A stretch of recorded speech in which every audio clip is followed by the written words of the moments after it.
Hi guys, this is Zach from Watches on You, and today I'm taking a look at the Tag Heuer Autavia Isograph. So this is the newest model of the Autavia series, and it takes a huge departure from what the vintage Autavia series was and the current Autavia series. So as you can tell right away, this is not a chronograph. Now, the Autavia name is famous for some of the most, renowned chronographs that have been made, and the vintage ones are very valuable and very collectible. Tag Heuer recently brought back this collection a few years ago with the new chronograph, and now they're bringing in this model, which is a non-chronograph version using the same name. So I don't really hugely mind that myself. I think they might have some of the problems that like Breitling did, but with the Navitimer 8 series where they made non-chronographs with the Navitimer name, and people didn't really like that because the Navitimer is a chronograph. I think that people might feel the same way about this, so I think that's something Tag Heuer should pay attention to. And I think that it would have been better maybe to make it a different collection on its own. I do like this model, and I think they did a pretty good job with it, but I don't know how. I have mixed feelings about them using the Autavia name because historically the Autavia is a chronograph only. So this model itself is, I'd say it's definitely one of Tag Heuer's best made models, probably the best one I've seen. The finishing is great. You can see you get a variety of polished and brushed surfaces, and I think Tag Heuer did do a pretty good job with the case finishing on this. The bezel is a bi-directional rotating bezel. I think that the action is great, and I think it looks really nice. And I think that the design is done pretty well, and that is a polished ceramic bezel as well, so you're not going to have to worry about scratching it, which is nice.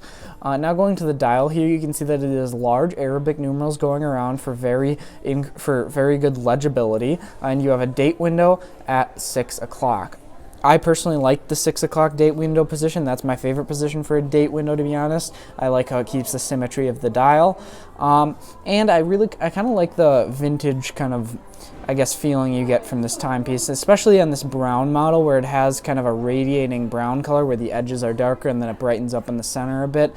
It's not really fake patina, but it does kind of add a vintage look to it, which I like, and I'm very glad they didn't include fake patina on this, as I'm not a big fan of that. The movement in this, they call it the isograph movement, but what it is a modified ETA 2824. It's got a 38 power reserve. I would really like to see 48. I think especially in this current era, most watches out there are 48 hours. I would have liked to see that, but it does also have a replaced hairspring in this, so it's a special carbon hairspring that is supposedly gives this watch better accuracy, and it is chronometer grade, which is definitely good to see in this timepiece. So now I'll say one of my pet peeves actually about this timepiece is the way they did their quick change system. So I like quick change strap systems. So what you do is you pull that little piece back, it opens up, and it comes off. It's super easy to use, and I'll actually take a glove off so you can see it better.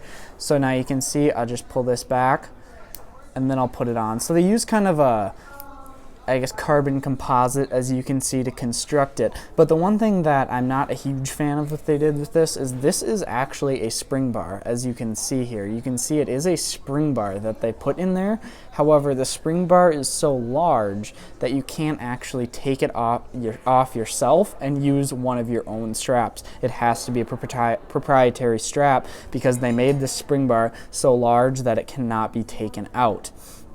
That is one thing that kind of annoys me. I mean, don't take my word for it, but I would think that you would actually be able to maybe cut this one out and put a standard spring bar in, and then you can have a quick change system and a regular strap system. And I think that if they did that, this would definitely be the best quick change system out there, because it allows you to both have the Tag Heuer straps, be able to change those easily, but also be able to put your own straps on. And I think that if they did that, that would have been better. I mean, the system they have, though, is very quick and easy. I just wish that they would have allowed you to put your own straps on here, and that's one of the things I really don't like, especially with this design where it would have been so easy to allow you to use your own straps. But again, I would expect that you would actually be able to cut this spring bar out and put a regular one in if you want, and then use that. Again, don't take my word for that, but I believe, just based on what I'm seeing here, there's no reason you wouldn't be able to. So now let's try this out on the wrist. So the case itself is a 42 millimeter case, which for a and being an Autavia, it's kind of a mix of automotive and aviation. So being kind of an aviation watch, I think that this has very good proportions. It's a 42 millimeter case size, which is good size for a kind of pilot's watch, and I think that that matches up well with the style of this timepiece as well. And being that the bezel is bi-directional, that would be very useful for pilots to be able to time things. So overall, I do like the design. I think the fit is good. It's nice and thin, it's not too thick.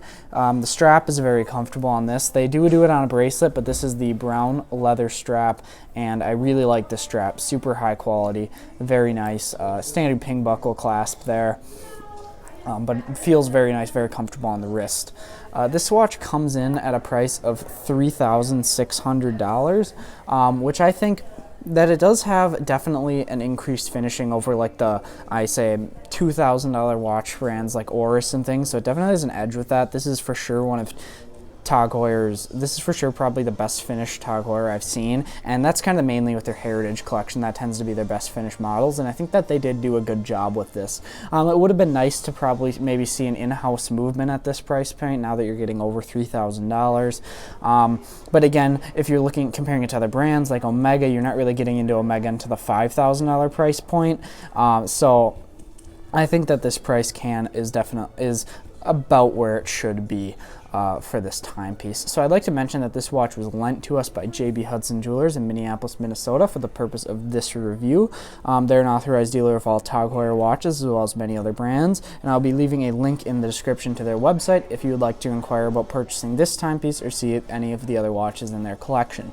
Thank you guys for watching this video. Remember to like, subscribe, and share. Thanks.